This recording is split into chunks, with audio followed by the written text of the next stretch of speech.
Here's a question most people have never seriously thought about. How does a 600-ton piece of metal stay in the air? You've probably heard something about wings and air and lift. But do you actually know why? Because the explanation most people were taught in school is wrong. And I mean provably, scientifically wrong. Stick around, because by the end of this video, you'll understand exactly what keeps a plane flying. And it's more interesting than you think.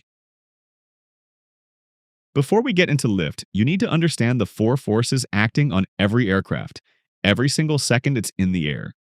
Lift. Weight, thrust, drag. Lift pushes the aircraft up. Weight, gravity, pulls it down. Thrust pushes it forward. Drag, air resistance, pulls it back. When these four forces are in balance, the aircraft flies straight and level. When they're out of balance, the aircraft climbs, descends, accelerates, or decelerates. That's it. Everything in aviation comes back to these four forces. Master this concept and everything else makes sense. So, lift. This is where it gets interesting. Lift is the upward force generated by the wing as it moves through the air. It comes from two things working together. First, Bernoulli's principle. The wing is shaped so that air moving over the top has to travel further than air moving underneath. Faster air means lower pressure. Lower pressure above, higher pressure below, and the wing gets pushed upward. Second, Newton's third law. The wing deflects air downward. Air pushes back up. Action and reaction. Both of these effects contribute to lift simultaneously. One doesn't replace the other. They work together, every time, on every flight. Now, here's the myth. You may have been taught that air splits at the front of the wing, and the air going over the top has to meet the air going underneath at the trailing edge at exactly the same time. This is called the equal transit time theory, and it is completely wrong. Air molecules have no obligation to meet each other at the trailing edge. None whatsoever. In fact, the air over the top of the wing moves significantly faster than the air underneath. Not because it has to catch up, but because of the wing's shape and angle. The equal transit time theory has been debunked by fluid dynamics for decades, but it's still being taught in schools. You're welcome. Here's something pilots and engineers talk about constantly. Angle of attack. This is the angle between the wing and the oncoming airflow. Increase the angle of attack. More lift is generated. The wing bites into the air more aggressively. But here's the critical part. There's a limit. Push the angle of attack too far and the airflow over the wing breaks down. It separates, becomes turbulent, and lift disappears almost instantly. This is called a stall. Not an engine stall, it's a wing stall. The aircraft stops flying. Understanding angle of attack is one of the most important concepts in aviation. Every pilot is trained to recognize it and recover from it. Let's talk about the other two forces, thrust and drag.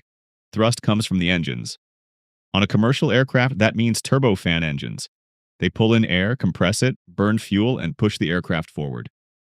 More thrust, aircraft accelerates.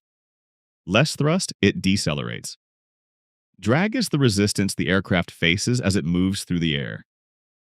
Everything creates drag: the fuselage, the wings, even the windows. Aircraft designers spend enormous amounts of time and money reducing drag. Every kilogram of drag costs fuel. Every liter of fuel costs money. This is why modern aircraft look the way they do. Every curve, every surface is optimized to reduce drag and improve efficiency. So let's bring it all together. The wing is an aerofoil, a carefully shaped surface designed to generate lift. As the aircraft accelerates down the runway, air starts flowing over and under the wing. As speed increases, the pressure difference between the upper and lower surfaces grows. At rotation speed, typically around 150 to 180 knots on a commercial aircraft, the lift force exceeds the weight of the aircraft, and it lifts off. The wings aren't just generating lift, though. They're also carrying fuel. They flex deliberately. A wing that can't flex would break under the aerodynamic loads of flight. Next time you're on a flight, look out the window at the wing.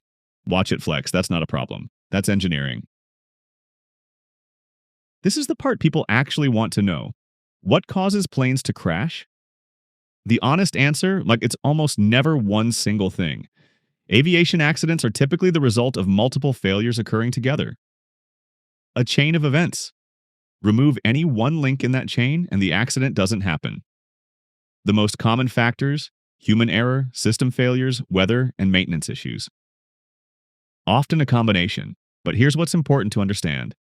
Aviation is the most heavily regulated, most thoroughly investigated, and most continuously improved form of transport ever created. When something goes wrong, the entire industry learns from it. Every accident leads to new procedures, new training, new regulations. Flying is safer today than it has ever been, and it gets safer every year. As an aircraft maintenance engineer, I work on these aircraft. I understand the systems, the structures, the regulations, and I can tell you this: the engineering that goes into keeping an aircraft flying is extraordinary. The safety margins built into every component, every system, every procedure are not accidental. They are deliberate, calculated, tested, certified. When you board a flight and feel that moment of acceleration on the runway, the physics working in your favor have been understood, refined, and validated over more than a century of aviation. You are in the safest vehicle ever built. Remember that. So, now you know why planes don't fall out of the sky. Lift, weight, thrust, drag. Bernoulli and Newton working together.